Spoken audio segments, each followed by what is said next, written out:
Okay guys, welcome to another 10 minute mashup. Right, okay, that looks alright. Right, anyway guys, this is the wonderful Time Pilot. Now I'm playing this on my modded Xbox rather than the main cab, just because I can't be arsed. It's a wee bit easier to point the camera at this thing, so without much further ado, let's crack on. This is it's a veritable classic, this game, it really is, and I know I say that about pretty much every game I play. Right, I need to move back a wee bit so I can get all this in. That looks alright. Yep.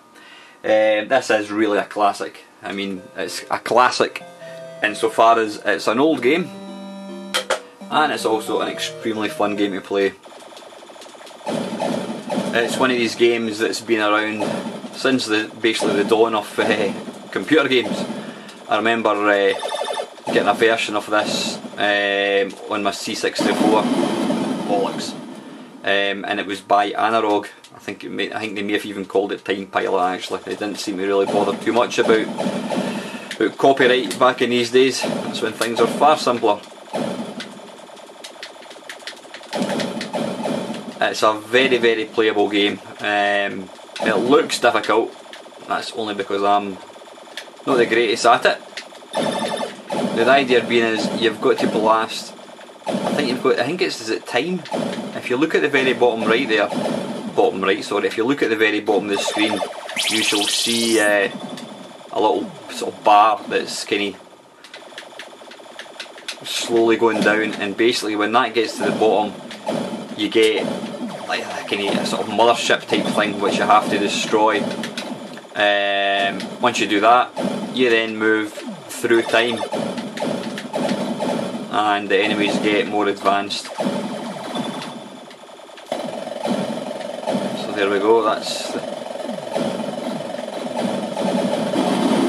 we've destroyed that. Then we'll go through a little time warp.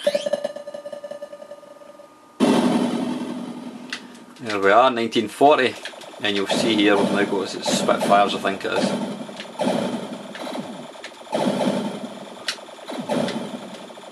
It's a very, very simple game, but it's, as I said, it's hugely fun. It really is. Ah, bollocks. There was a sequel, Time Pilot 84, I think they called it. I'm sure I featured it in one of my. That was the year that was, I think.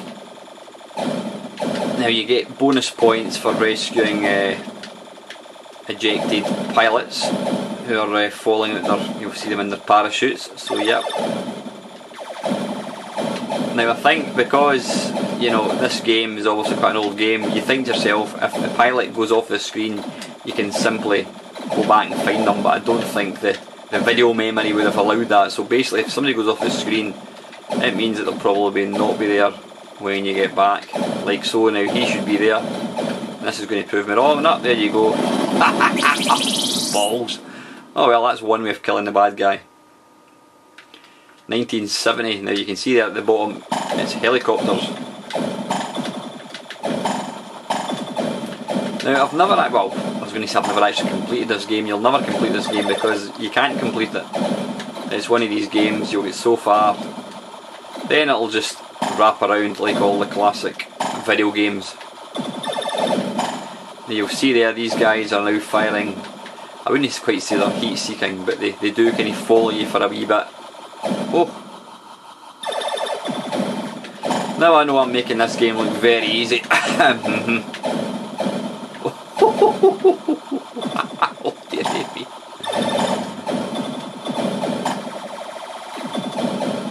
It's all about the base. I mean, it's all about the score. Bollocks! There you go, I've got the high score. I told you I'm absolutely brilliant at this game. But this is an absolute brilliant game. I mean, I probably I use that word classic over and over again, but the thing was, there were so many amazing games back then. That was crap. Let's go again. Right, let's just call myself K for the purpose of this video. Let's deposit another 10 pence in the slot. So 1910. It's I'm not quite sure what these are. They biplanes? They're not biplanes. You didn't have biplanes in 1910, did we? You know, I don't know, maybe we did. I think we did actually. That was in the days of the Red Baron and things.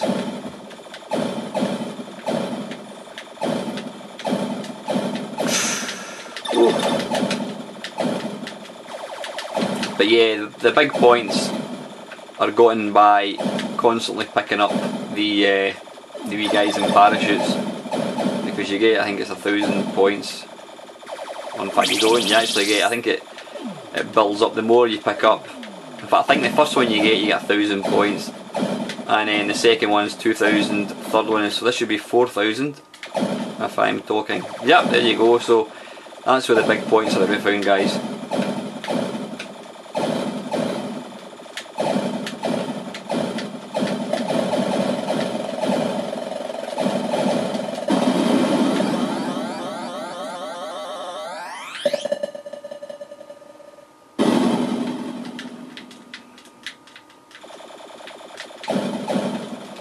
Now you don't have to actually hammer the fire button that much to get a good stream of bullets.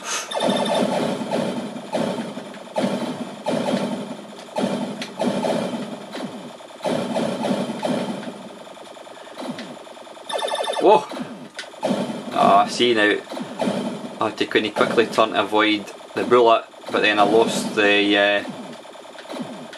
let's go and pick up him.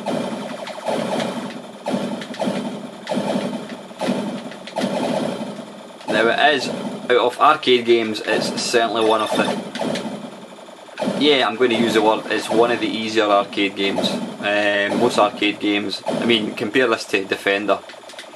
You know, your average person that's never played Defender will probably last no more than about 30 seconds in Defender. This game, you've got... Ah, come on, that was silly. You've got half a chance.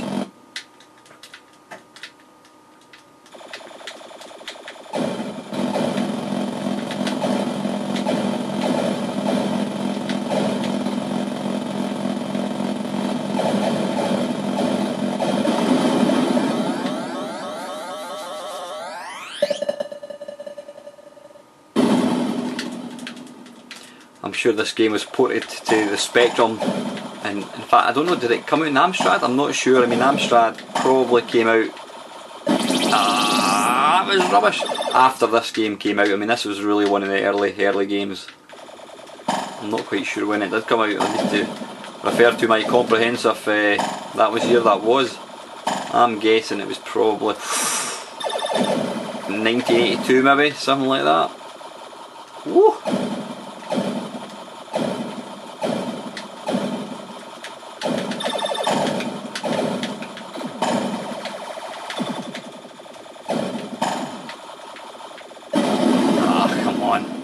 Awful.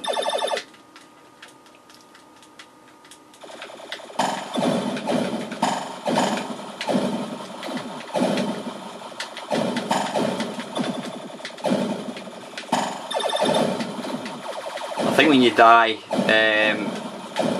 the score for your parachuters goes back to 1,000 again. Oh, come on! I saw. You know what? I saw that coming. Every life that I've lost, I've actually seen it. I've just been too stupid or slow to actually react. You can also shoot the little heat seekers. How are we doing for time? Oh, I've got time for one more game yet.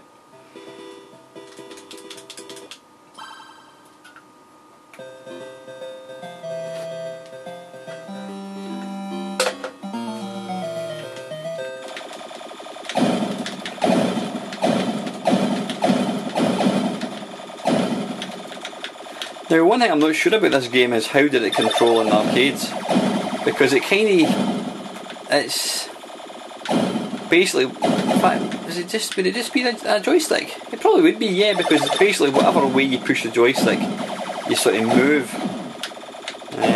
So yeah, it probably is a joystick. Never actually been lucky enough to play this game in the arcades.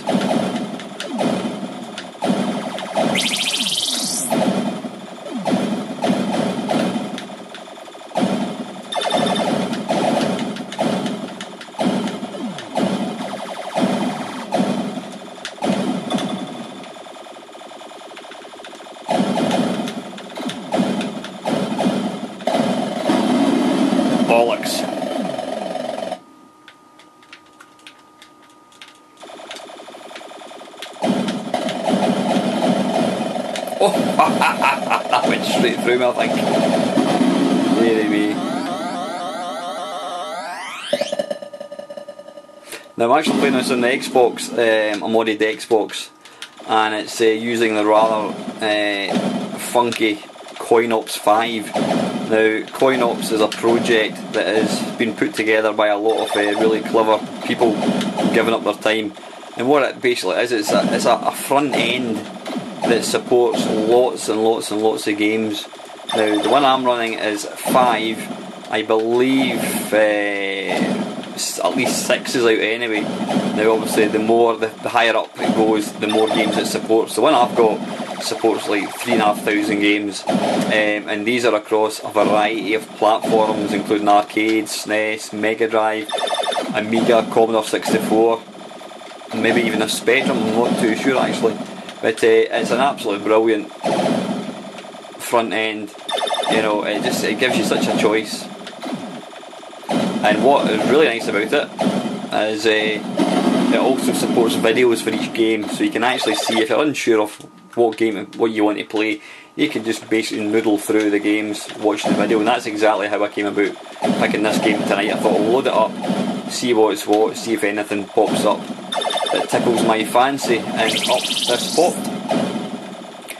It's one of these things, yeah, I mean it's got a big tot, you'll get it from a torrent site, just Google it basically, CoinOps for the Xbox. Now I know Monkey Spaz did do a video on it quite a long time ago, so have a look at Monkey Spaz's website and you'll see it.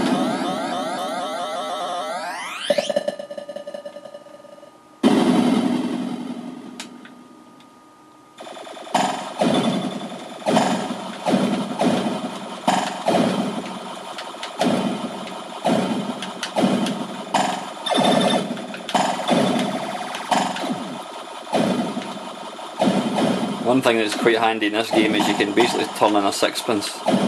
You can be flying towards something and then just spin around.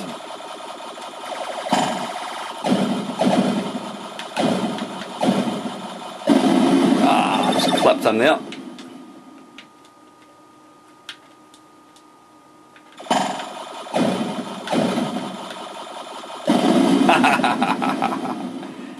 I'm a twat.